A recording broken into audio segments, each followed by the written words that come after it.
Ici. Voilà, c'est fort. Donc bonjour à tous pour la suite de la présentation de tout ce qu'on peut faire avec Biocohérence. Je voudrais commencer par vous parler de quelques témoignages qu'on a parce que en fait, je suis assez surpris. On a commencé toute cette aventure en faisant plein de calculs mathématiques dans tous les sens et en essayant d'adopter d'études médicales de différentes sources, de l'Ayurveda, de l'analyse du pouls, de la médecine chinoise, etc., en intégrant des tonnes de tableaux de fréquences qu'on a trouvés dans tous les sens.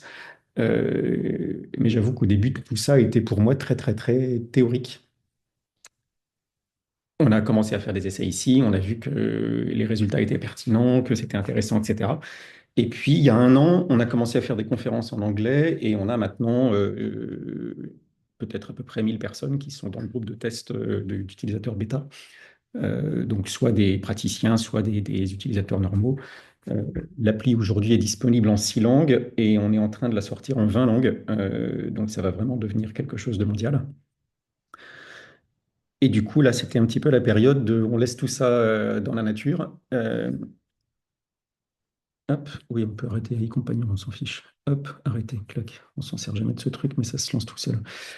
Il est bien arrêté là? Attends, je vais vérifier. Synthèse. Hop, je l'arrête. Bon, ça a l'air de marcher. Euh, et donc, comment? Oui, oui, c'est ça. Euh, Et donc, on a commencé à lancer l'application un peu dans la nature pour voir ce que ça donnait. En 20 ans, on a fait 19 mises à jour majeures, donc on fait à peu près une mise à jour toutes les 2 semaines. Et on a beaucoup d'interactions avec tous les utilisateurs. J'aimerais bien aussi en avoir avec vous en France pour voir où vous en êtes dans vos tests. Est-ce qu'il y a des choses qui vous paraissent claires ou pas claires? Est-ce que vous avez pu jouer un petit peu avec, etc. Mais on a de plus en plus de retours d'utilisateurs vraiment très constructifs. Vous voyez, encore hier, par exemple, on a fait une réunion de 2 heures avec tous les distributeurs mondiaux. Et il y avait vraiment plein de bonnes idées pour faciliter la vie de tout le monde, pour l'utiliser au quotidien en tant que praticien, etc. Donc, si vous l'utilisez, surtout faites-nous des retours, dites-nous ce qui vous plaît, ce qui vous gêne, ce que vous trouvez facile ou pas, etc. Parce que on est vraiment en plein dans l'optimisation de l'application pour qu'elle soit le plus facile d'utilisation pour tout le monde. Donc, téléchargez-la, essayez-la, demandez-nous des codes d'essai gratuits. Tout ce que vous avez besoin, c'est d'acheter le capteur. Et le capteur a changé de prix récemment.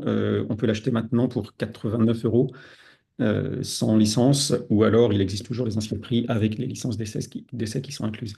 Mais si vous l'achetez et que vous voulez essayer le logiciel, vous nous demandez un code d'essai et vous pouvez l'essayer au moins pendant un mois gratuitement. Je voulais vous faire part de quelques témoignages parce que c'est quand même complètement dingue tout ce qui se passe. Donc, on a laissé l'appareil, on a laissé tout ça un peu dans la nature. On a des praticiens qui l'utilisent et ils nous font des retours assez régulièrement sur les groupes.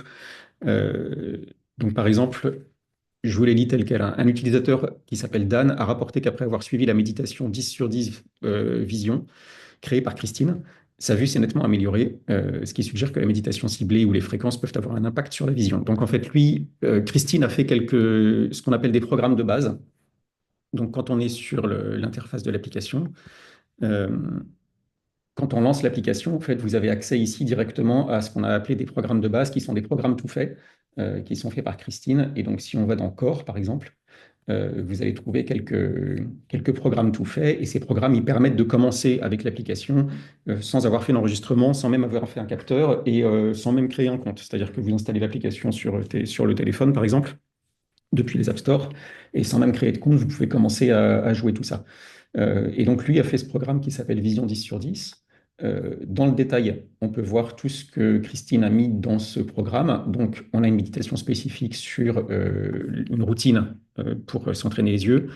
On a le méridien de l'estomac, on a 2 chakras, on a quelques organes, 6 ou 7 organes, une recette de MTC, euh, un élan qui est la tension artérielle et un moteur qui est la concentration.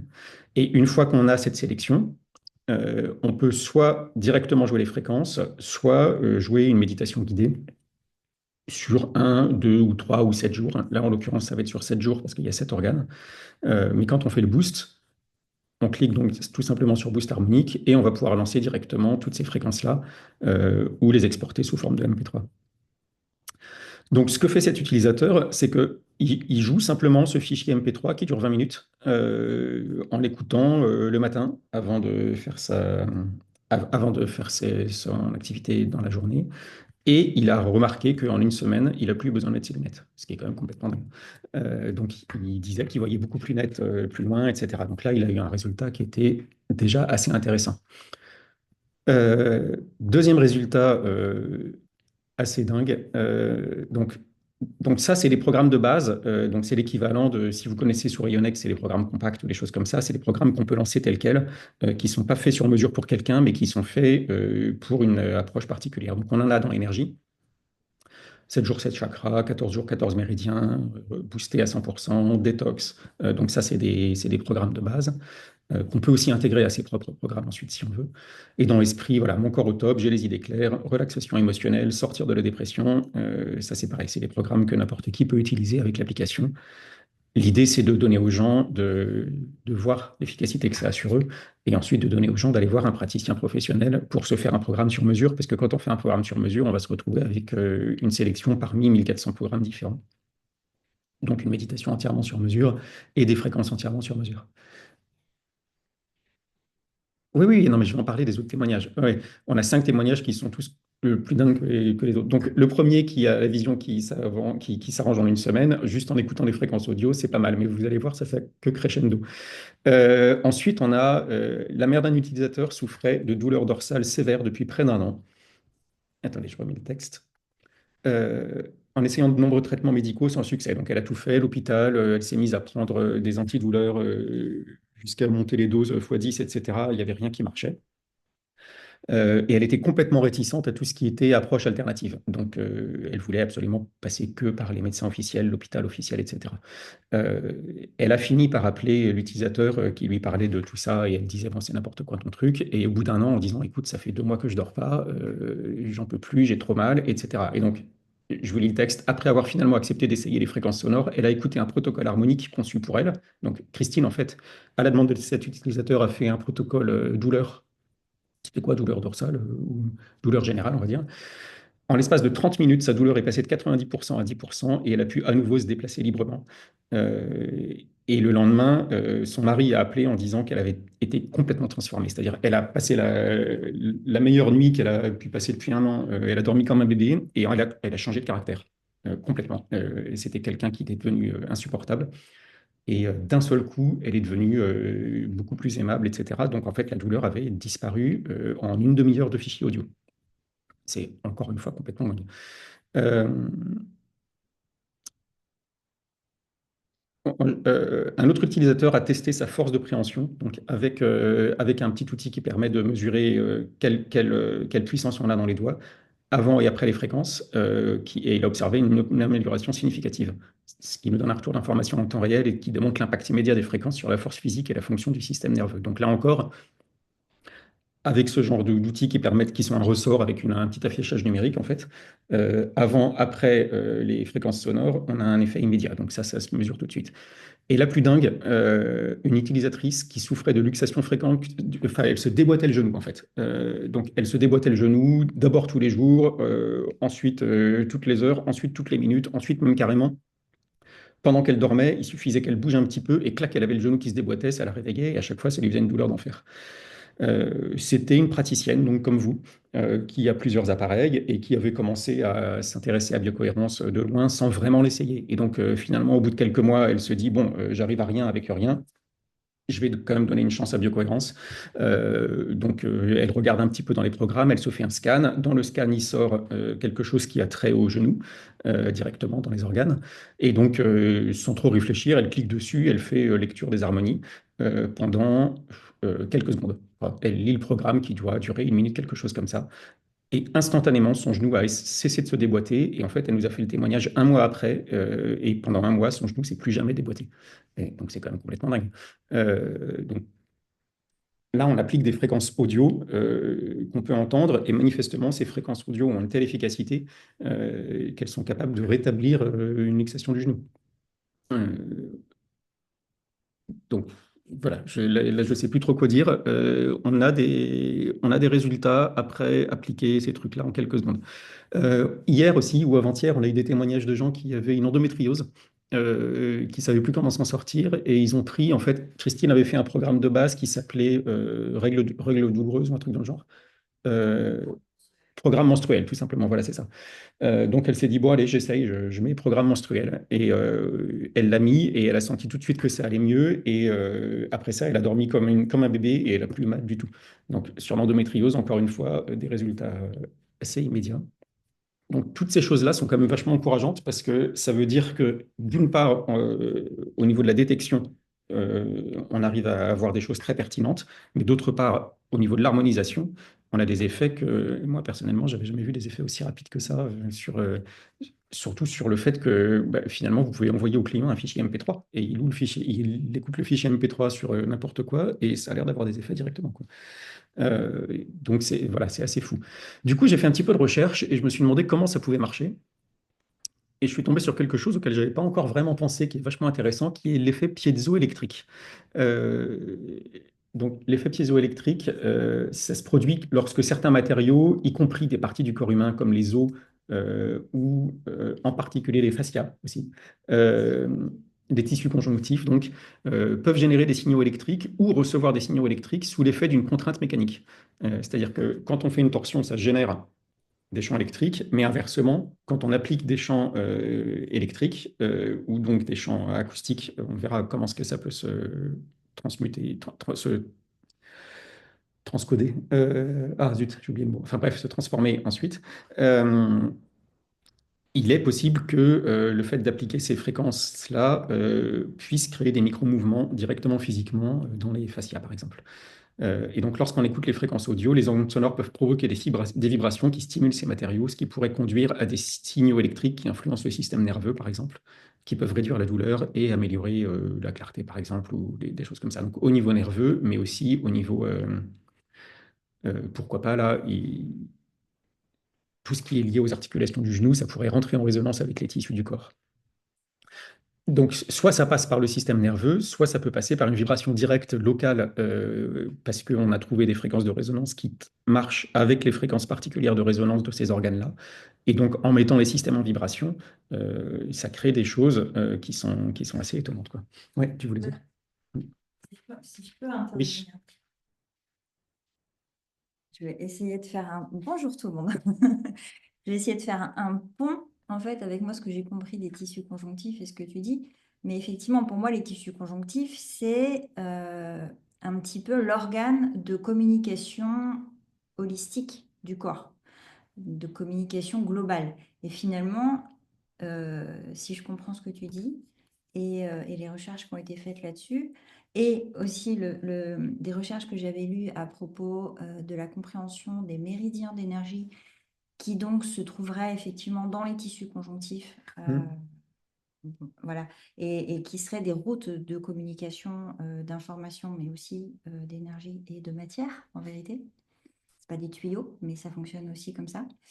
Eh bien, peut-être que effectivement le son est le langage des tissus conjonctifs et qu'en parlant leur langue et en leur communiquant toutes les infos qu'on comprend grâce à l'électrocardiogramme, eh bien les tissus conjonctifs peuvent rétablir. Ils ont toutes les données finalement pour rétablir une communication optimale dans le corps. Et on sait très bien que n'importe quel système qui communique bien fonctionne très bien dans l'ensemble. On le voit beaucoup dans les entreprises, hein. Une entreprise qui communique bien à l'intérieur, l'entreprise, elle est florissante. Donc, notre système, c'est notre petite entreprise. Et c'est vrai que le système de communication interne passe principalement par, pas seulement par les nerfs, en fait, mais beaucoup par le tissu conjonctif. Et il est possible, effectivement, que le son soit le langage à la fois des tissus conjonctifs et certainement également du Hmm. réseau nerveux. Et c'est d'autant plus intéressant qu'en fait, ce qu'on fait quand on mesure avec l'appareil d'électrocardiogramme, c'est pas qu'on mesure uniquement le battement du cœur, c'est qu'on mesure toute l'activité électrique du corps, puisqu'en fait, on met les doigts de chaque côté comme ça, et donc on mesure le signal qui passe par l'entièreté du corps. Et si on fait le pont avec le fait qu'il y a manifestement une activité électrique qui se passe dans les tissus conjonctifs, dans les fascias et évidemment dans le cœur et dans les os, bref, dans tous ces tissus qui sont piézoélectriques, euh, et ben c'est sans doute pour ça qu'on arrive à avoir une mesure si précise quand on fait l'analyse avec biocohérence, puisqu'on arrive à détecter quels sont les méridiens, les points d'acupuncture, etc. Tout ça, a priori, les méridiens et les points d'acupuncture, c'est dans les fascias, c'est dans le tissu conjonctif. Euh, et tout ça est lié à différents organes, etc. Et donc, on arrive à avoir un bilan qui est précis et qui a l'air juste d'après tous les retours qu'on a. Donc ça, c'est très, très encourageant. Euh, Donc, je vous relis un tout petit peu sur l'effet piézoélectrique parce que je pense que c'est une clé pour comprendre tout ce qui est biorésonance, etc. C'est sans doute les mêmes types d'activités qui marchent. L'effet piézoélectrique est la génération d'une charge électrique en réponse à une contrainte mécanique observée dans des matériaux tels que le quartz et surtout, pour nous, dans des tissus biologiques tels que les os et le collagène. Des recherches confirment que les os présentent cette propriété, la contrainte mécanique générant des signaux électriques qui influencent le remodelage et la régénération osseuse. Cet effet est dû à la matrice de collagène et à l'hydroxyapatite présent dans les os, comme l'expliquent certains documents, dont je pourrais vous envoyer les liens si vous voulez, dont un qui s'appelle Effet piézoélectrique et densité osseuse. D'autres tissus comme les tendons et le cartilage présentent également des propriétés piézoélectriques, ce qui suggère un impact plus large sur l'ensemble du corps. Lorsque les utilisateurs écoutent les fréquences audio de biocohérence, les ondes sonores dans la gamme audible provoquent les vibrations principalement dans le système auditif, en particulier la cochlée, pardon. Des études indiquent que la cochlée utilise la piézoélectricité pour convertir les vibrations mécaniques en signaux électriques pour l'audition. Ces vibrations pourraient s'étendre à d'autres parties du corps, stimulant potentiellement des matériaux piézoélectriques tels que les os. Et tout ça pourrait marcher par conduction osseuse, en fait, tout simplement. Et donc, ces matériaux pourraient générer des signaux électriques qui pourraient influencer l'activité cellulaire ou le fonctionnement du système nerveux. Euh,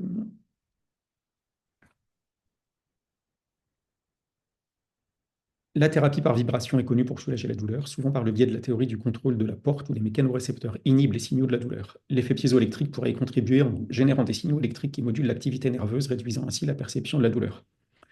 Pour la clarté de tête ou de choses comme ça, et la résolution des problèmes, ces signaux pourraient influencer l'activité cérébrale, peut-être par résonance avec des fréquences neuronales, comme le suggèrent certaines études.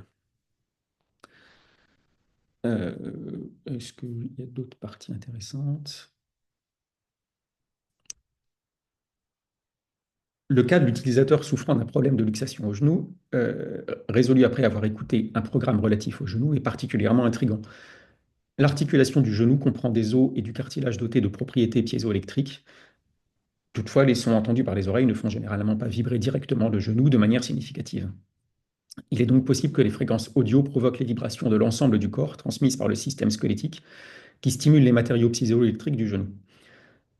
Une autre possibilité serait que la réponse piézoélectrique du système auditif génère des signaux qui, via le système nerveux, réduisent la douleur du genou, peut-être par libération d'endorphines ou par la modulation neuronale. Évidemment, la résolution rapide en quelques minutes suggère un effet neurologique ou physiologique immédiat plutôt qu'un remodelage structurel de l'os qui prendrait plus de temps, ce qui correspond au mécanisme possible des effets des vibrations sonores sur la santé humaine, où les vibrations sonores améliorent la tolérance à la douleur, d'après les études, potentiellement par l'activation de neurotransmetteurs. On a une autre perspective très intéressante qui nous a été partagée par un des utilisateurs américains lors d'une séance qui disait comment le tronc cérébral et le système vestibulaire interagissent avec les fréquences sonores pour influencer la santé physique et mentale. Ouais. Donc, le rôle du tronc cérébral dans la fonction autonome. Le tronc cérébral, je vais peut-être vous partager le texte d'ailleurs, parce que c'est vrai que c'est un peu compliqué tout ça. Partager, tac. Le tronc cérébral est responsable du contrôle du tonus autonome dans tout le corps. Un mauvais fonctionnement du tronc cérébral peut entraîner des tensions musculaires, une laxité, des douleurs ou des dysfonctionnements. Le nerf auditif qui traite les sons est le même que le nerf vestibulaire qui contrôle l'équilibre. Les fréquences sonores stimulent le tractus vestibulospinal qui influence la posture, le mouvement et la perception de la douleur. Le tronc cérébral inhibe la douleur lorsqu'il fonctionne correctement. Si le tronc cérébral est sous-actif, cela peut entraîner des douleurs chroniques, un mauvais équilibre et un dysfonctionnement du système nerveux. Les fréquences sonores peuvent stimuler le tronc cérébral, améliorant ainsi son fonctionnement et réduisant la douleur. Jason a mentionné que les fréquences sonores peuvent avoir un effet immédiat sur la force, l'équilibre et la douleur. C'est lui qui nous a fait des retours sur les outils qui permettent de mesurer la force de préhension qu'on a, qui était grandement améliorée juste après qu'on ait joué certains des programmes de biocohérence. Il a suggéré d'utiliser les tests de force et de préhension dont je viens de parler, ou les évaluations de l'équilibre avant et après l'écoute des fréquences pour mesurer les changements dans la fonction du système nerveux. Et ensuite, grâce à la neuroplasticité, l'exposition répétée à des fréquences bénéfiques peut recabler le cerveau et créer de nouvelles voies neuronales, ce qui peut conduire à des améliorations durables de la douleur, du mouvement et de la santé mentale. Ce dernier point est intéressant, je pense, parce que quand on crée nos méditations guidées, qu'on appelle des guides personnels dans Biocohérence, on les crée sur 21 jours. Et en fait, on n'a pas choisi 21 jours par hasard, on a choisi 21 jours parce que c'est la durée qui a été globalement acceptée dans différents domaines. En neurosciences, c'est la durée qu'il faut pour recréer des nouveaux schémas neuronaux. En analyse du comportement, c'est la durée qu'il faut pour changer des habitudes. Et d'une manière générale, c'est la durée qu'il faut pour bien intégrer une information, on va dire. Donc, quand on crée cette méditation guidée sur mesure, on la crée sur 21 jours. Et pendant les 21 jours, on va avoir à la fois les fréquences et les voies qui vont guider sur toutes les priorités qu'on a définies. Et donc, ça peut être les organes, des points d'acupuncture, des émotions, des choses comme ça. Et donc, toute cette méditation sur mesure va venir se renforcer pendant 21 jours. Si vous vous souvenez, si je vous montre l'écran, donc quand on arrive sur une analyse, donc l'enregistrement dure à peu près 2 minutes, on fait l'enregistrement avec le capteur, et ensuite on arrive directement sur l'analyse, et donc on va avoir des priorités et des ressources. Les ressources, c'est tout ce qui marche bien dans notre organisme, et les priorités, c'est tout ce qui a besoin d'être travaillé dans notre organisme. Et en fait, c'est ces priorités et ces ressources qui vont servir à construire le guide personnel. Et ce guide personnel, tous les jours, il va changer en fonction des ressources et des priorités qu'on a définies. Et on va pouvoir faire des remesures régulièrement pour voir l'évolution des différents éléments qui font partie de nos priorités.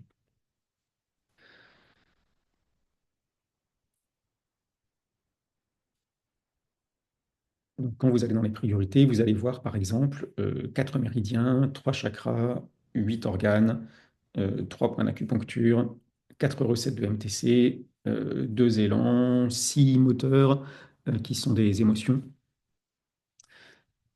Et donc, le mode d'action, comme pour les programmes de base, soit vous faites un boost harmonique, c'est-à-dire que vous lisez directement les fréquences audio et vous pouvez le lancer tout de suite, ou vous pouvez l'exporter en MP3. Vous pouvez aussi exporter uniquement, par exemple, celles qui ont trait à l'énergie, ou celles qui ont trait au corps, ou celles qui ont trait à l'esprit, et donc faire un boost uniquement sur la partie esprit, par exemple, parce que vous sentez que vous en avez besoin, ou uniquement sur le corps. Et donc là, quand vous mettez en lecture, ça va mettre, je ne sais pas si vous l'entendez, je ne suis pas sûr, ça va mettre en lecture les fréquences et éventuellement les protocoles thérapeutiques que vous allez rajouter par-dessus, puisque je vous rappelle que quand on a des fréquences comme ça sur fond blanc, ça va stimuler les organes ou les systèmes d'organes. Et quand on a des fréquences qu'on va rajouter sur fond bleu, ça va être des protocoles qui vont permettre de stimuler l'équivalent de problèmes pathologiques, par exemple. Euh, et pour rajouter des protocoles, il suffit de cliquer ici et de venir les chercher soit par mots-clés, soit en regardant les différents protocoles qui sont déjà proposés en fonction en fonction du système sur lequel on va travailler. Donc, si on veut stimuler la testostérone, on va simplement stimuler ce système-là qui va rentrer en résonance avec. Mais si on veut en plus rajouter quelque chose, on peut rechercher un protocole en plus et le faire vibrer en même temps, ce qui fait que ça va diriger cette vibration directement sur l'organe en question. Et ça va aussi être utilisé euh, pendant le guide personnel. On va aussi venir encoder en plus les, les protocoles particuliers qui vont se rajouter. Donc voilà, je ne sais pas si vous avez des questions à ce niveau-là sur tout ce qui est les retours de terrain, mais c'est vrai qu'on a des retours de terrain qui sont assez dingues, surtout vu la facilité d'utilisation à la fin du système, puisque ce système, vous envoyez juste une appli ou vous exportez juste un MP3, euh, et manifestement, il y a des bons retours. Isabelle, tu voulais dire quelque chose? Oui, bonjour, bonjour à tous. Merci pour tout ça, hein. C'est vraiment hyper impressionnant, franchement. Euh, j'ai pas eu le temps de me mettre correctement dans le truc parce que je suis sur trois autres formations en même Ouais. temps. Et si tu veux, à un moment, on se prend un petit peu de temps ensemble et puis je te lance dessus, histoire que tu puisses vraiment essayer. Ouais, Euh, en fait, c'est ça, c'est question ouais. de base, Hum. dans quoi on part, vers où on va tout de suite pour le Ouais. client. Bah, Qu'est-ce ce que qu'on je peut... voulais faire justement, et ce que je voulais faire après, c'était faire un enregistrement complet avec vous, et puis du début à la fin, en fait, en gros, Ouais, lancer l'appli, et puis commencer. Et si tout va bien, si tu refais la même chose après de ton côté, bah, tu auras, on beaucoup. devrait trouver la même chose. Ouais, ouais. Enfin, pas forcément trouver la même chose, parce que c'est individuel, mais en tout cas, tu auras des résultats que tu peux exploiter toi. Voilà. Donc pour Ouais. tous les gens. Ouais. Et une autre question aussi, c'était comment on introduit ça avec la biorésonance. Je sais que dans la vidéo précédente, où c'était peut-être à la master à Paris, je sais plus, vous avez dit que c'était peut-être le son venait se cumuler aux fréquences et c'était peut-être pas forcément une bonne chose. Maintenant, avec le retour de ces quelques temps, est-ce que tu en as une différence ou pas? Est-ce que tu Bah, conseilles de le faire ensemble ou pas? ouais, alors j'ai tendance à dire que tout ça, c'est des modes d'action différents, donc qui sont sûrement complémentaires. Les fréquences utilisées ne sont pas les mêmes entre la biorésonance et celles qui sont là-dedans. Ouais, Manifestement, on arrive à avoir des résultats avec juste de l'audio qui sont très bons, mais je pense toujours que la biorésonance a aussi un mode d'action qui est hyper intéressant et qui est assez différent. Et donc, je pense effectivement que c'est assez complémentaire. Alors, il y a deux points sur lesquels ça peut être complémentaire. D'une part, c'est sur l'analyse, parce que avec biocohérence, si tu fais ton analyse en début de séance, tu as besoin de 2 minutes et ensuite tu as directement tous les écrans. Et dans les écrans, il y a une quarantaine d'écrans d'analyse, dont des cartes corporelles ou des choses comme ça. Et tu peux voir aussi les priorités. Et ensuite, tu vas pouvoir confirmer avec ton test en biorésonance quelles sont les priorités qui vont t'intéresser et quelles sont celles qui effectivement résonnent en biorésonance en plus. Et moi, je pense que ça peut être très intéressant de faire, pourquoi pas, un programme en biocohérence avec le guide personnel, etc. Et en même temps, pourquoi pas un programme en biorésonance avec une carte verte de Rayonex, par exemple. Et pourquoi pas jouer les deux à la fois. Ça peut, à mon avis, très bien marcher de dire si les gens veulent se prendre 1 heure pour eux, tu vois, pendant 1 heure, ils se font le programme de biorésonance et en même temps, ils se font la méditation guidée.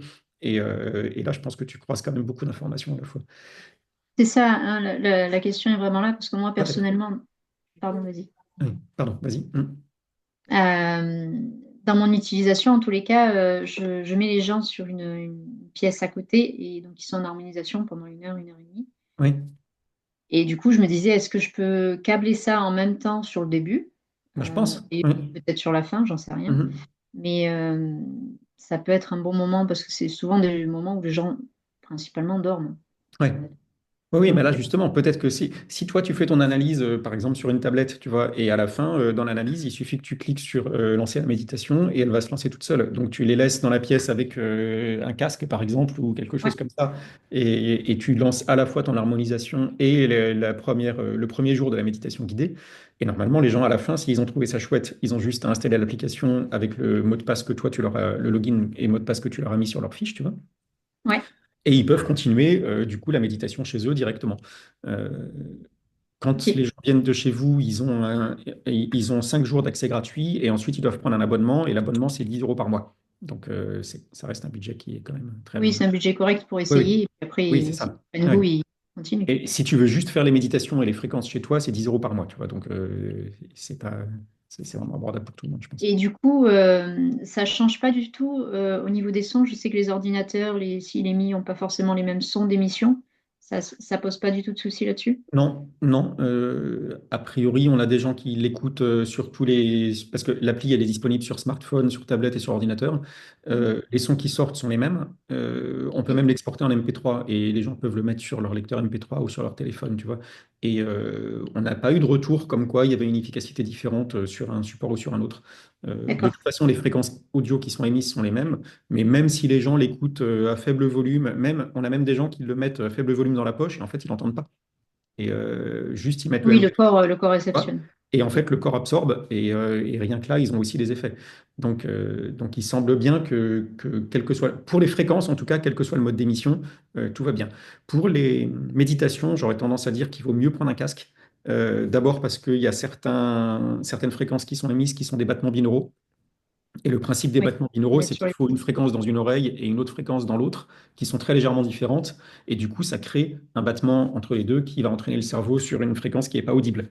Par exemple, 4 Hertz. On ne peut pas entendre directement 4 Hertz, mais si on met 100 Hertz dans une oreille et 104 Hertz dans l'autre, en fait, ça va créer un battement à 4 Hertz qui va être perçu par le cerveau et qui va le mettre dans un certain état, dans un certain état de conscience. Et donc ça, des valeurs comme ça qui sont en dessous des valeurs audibles, on en a plein. Et ça, c'est des valeurs qui sont bien connues et qui sont bien documentées par la science, qui D'accord. correspondent en fait aux différents états de focus des ondes cérébrales. Ouais. Donc pour la méditation guidée, dans laquelle il y a des battements binauraux, il vaut mieux les faire avec un casque. Mais si tu as une pièce dédiée avec une chaise déjà installée, tu peux aussi tout à fait avoir un petit haut-parleur de chaque côté. Attends, il est où Qui là? sont? Et là, voilà, ouais, un petit haut-parleur de chaque côté de la tête, comme ça, et les gens, ils sont simplement allongés et ils ont le son qui vient en stéréo comme ça, et ça marche très bien. Tu vois, t'es pas obligé de le recoller, hein, tu peux le mettre. Mais à Oui. partir du moment où c'est bien latéralisé, on va dire, c'est bien gauche-droite, pour la méditation, c'est mieux. Maintenant, on a aussi des gens qui nous disent, moi, je fais les méditations pendant que je fais la cuisine et je le mets à côté, et ça marche très bien. Donc, chacun a sa manière d'absorber l'information. Si tu n'as pas l'entièreté de l'information, parce que tu n'as pas les battements binauraux, tu auras quand même la voix qui te guide toutes les fréquences bioactives qui sont intégrées dedans, etc. Et donc, l'un dans l'autre, l'idée, c'est que aussi, il faut s'adapter à la manière dont vivent les gens. Et que si tu veux leur donner avec un casque et qu'ils font ça avant de dormir, bah, très bien. S'ils veulent faire ça le matin pendant qu'ils font du sport, bah, très bien. S'ils veulent l'écouter le soir pendant qu'ils prennent l'apéro ou je sais pas quoi, très bien. Tu vois, Euh, ça reste assez ouvert comme manière de faire. Et je pense que le plus important, c'est de s'adapter à comment les gens en vivent, quoi. Mm. Oui, oui, complètement. Donc, dans ton setup, tu contrôles tout.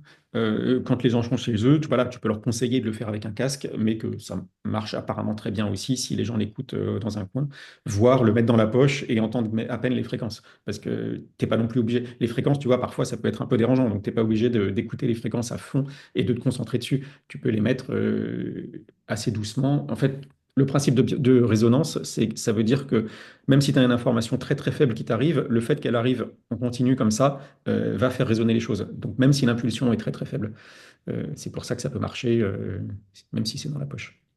Ok. Et au niveau des PDF, tu peux les envoyer comme ça. Tu peux faire un check et l'envoyer comme ça à quelqu'un ou il faut forcément qu'il ait téléchargé l'appli? Non, un PDF, tu peux le sortir directement depuis l'appli.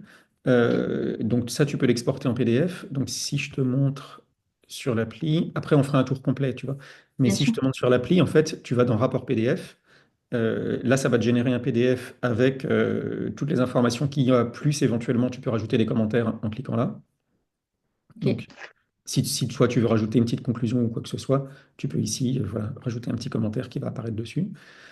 Tu peux choisir quelles sont les parties qui apparaissent ou non dans ton PDF. Et ensuite, bah, soit tu l'envoies par email, soit tu le partages directement par WhatsApp ou autre, soit tu l'imprimes, soit tu l'enregistres. Et ça, les gens n'ont pas besoin de l'application, c'est un PDF standard. Donc, Oui, mais ça, c'est un PDF écrit. oui. Ah oui, les PDF, c'est que des écrits. Il y a rien de son.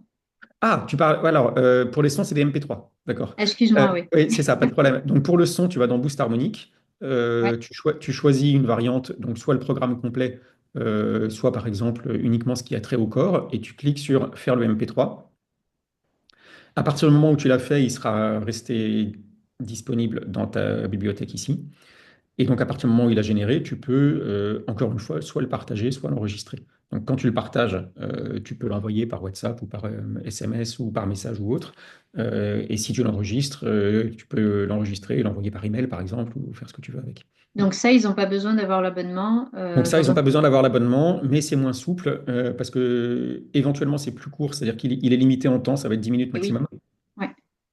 C'est plus souple parce que les gens, ils ont juste à lire un MP3. Maintenant, je m'aperçois que la plupart des gens ne savent pas quoi faire quand tu leur envoies un MP3 parce que c'est pas si facile que ça de le jouer sur un téléphone ou autre. Il faut savoir comment tu le lances, où est-ce que tu le trouves dans tes fichiers, etc. Absolument. Donc, il y a des gens pour qui c'est très pratique. Là, tu vois, il est fini. Et donc là, je peux le partager, l'enregistrer ou éventuellement le refaire, le recalculer Ok. si jamais j'ai modifié mon truc. Euh, Et donc, il y a des gens pour qui recevoir un MP3, c'est très facile, ils sont habitués à le mettre dans leur lecteur ou des choses comme ça. Il y a des gens pour qui c'est pas forcément la solution la plus facile. Et si c'est pas la solution la plus facile pour eux, le plus simple finalement maintenant, c'est de leur dire installez l'application, utilisez votre Oui, email, tout à fait. utilisez l'email que je vous ai créé dedans, et là vous allez dans Boost Harmonic et vous cliquez sur lecture. Ok. Donc voilà, c'est l'idée encore une fois, c'est d'avoir des options différentes et de pouvoir s'adapter à ce que veulent les différentes personnes. Dans tous les développements que je voudrais faire cette année, en plus de petits appareils, j'aimerais bien qu'on puisse fournir des petits lecteurs MP3 autonomes qui permettraient d'enregistrer directement le fichier dessus et de le donner au client. Et comme ça, il aurait juste à appuyer sur lecture et puis on n'en parle plus. Donc ça Ce fait serait cool. Ouais, oui, oui, ça fait partie des possibilités. Un petit lecteur MP3 avec le petit logo de Biocohérence dessus. Et il suffirait de le brancher dans l'ordinateur. Et quand on fait enregistrer, on enregistre dessus comme si c'était un disque USB, tu sais, Ouais, un petit lecteur USB externe. Et puis c'est réglé. Je pense qu'on peut le faire aussi depuis Android. Et on peut sans doute aussi le faire depuis les iPhones avec un adaptateur, si jamais c'est pas la bonne prise. Puisque c'est toujours plus compliqué de brancher des choses sur Apple, mais ça devrait marcher quand même. ouais, mais pense à Android, parce qu'il y a beaucoup de gens qui ont Android dans le coin. Oui, oui, bah, ça marche de mieux en mieux sous Android, donc ça va. Ouais. Sur Ok, Android, on peut mettre un disque externe et enregistrer directement dessus. Sur les ordinateurs aussi, évidemment, on peut. Sur Apple, parfois, c'est un peu plus compliqué. Mais bon, voilà, ça reste une possibilité parmi d'autres. Mais effectivement, ce sera assez pratique d'avoir juste un petit lecteur MP3 que tu donnes aux gens. carrément. Ouais, ouais. Et puis, ça Ouais. vous coûte pas cher, donc c'est pratique. Mm. Très bien, merci beaucoup. Je t'en prie. Est-ce que tu veux qu'on fasse un tour de l'appli depuis le début, du coup? Ça peut être Ah oui, intéressant. carrément. Si ça intéresse les autres, mais moi, Oui, oui, carrément. bah, je pense que ça peut être pas mal à cette étape de faire quelque chose comme ça. Donc, je vais repartager l'appli. Hop, tac. Donc, quand on lance l'appli, on commence. Attends, j'ai des trucs partout. Ouais, non, voilà. Quand on lance l'appli, on commence sur cet écran. Et la première chose qu'on va faire, c'est choisir sur quel client on travaille. Donc là, on a la petite flèche qui est là pour changer, ou alors quand on passe dessus, on peut aussi changer. On peut éditer ses coordonnées et on peut éventuellement passer en mode confidentialité si vous partagez l'écran et que vous n'avez pas envie que les gens voient le nom de votre client. Donc en général, la première chose qu'on fait quand on a un nouveau client, c'est qu'on va cliquer sur Changer. Et là, vous allez cliquer sur Nouveau contact. Vous l'avez soit ici, soit ici. Donc on crée un nouveau contact. On l'appelle Mon nouveau client. euh, et on lui donne un email. Donc mon client at gmail.com, par exemple. Euh, et simplement, vous cliquez sur OK. Éventuellement, ici, il y a un petit bouton plus d'infos. Vous pouvez définir la date de naissance, la taille et le poids. Euh, pour l'instant, ça ne sert pas du tout à changer les résultats. Ça servira éventuellement pour calculer l'indice de masse corporelle ou des choses comme ça, ou pour calculer aussi les normes de HRV, c'est-à-dire de variabilité cardiaque, en fonction de l'âge et du poids et de la taille. Ça, on a des tableaux qui sont des valeurs attendues, on va dire, pour trouver l'âge physiologique et comparer l'âge physiologique avec l'âge réel. Donc là, vous choisissez hop, la date de naissance éventuellement, et vous cliquez donc OK. À partir du moment où vous avez créé sa fiche, si vous allez sur ces informations, vous voyez son login et son mot de passe. Donc, on lui attribue un mot de passe à 8 chiffres d'office qui va pouvoir changer ensuite. Si vous cliquez ici, ça va copier dans le presse-papier directement comment installer l'application, quel est son login, quel est son mot de passe. Donc ça, vous pouvez l'envoyer par SMS, par exemple. Et donc, avec juste un SMS, il a comment installer l'application, son login, son mot de passe. Donc, c'est assez facile. Vous pouvez aussi l'inviter. Donc, vous pouvez lui envoyer un email avec son login, son mot de passe et comment installer l'application. Et là, encore une fois, vous pouvez partager le lien, partager le texte ou directement envoyer un email sur l'email que vous avez mis. Donc, vous voyez que très vite, vous avez créé le client, vous lui avez donné un accès à l'application.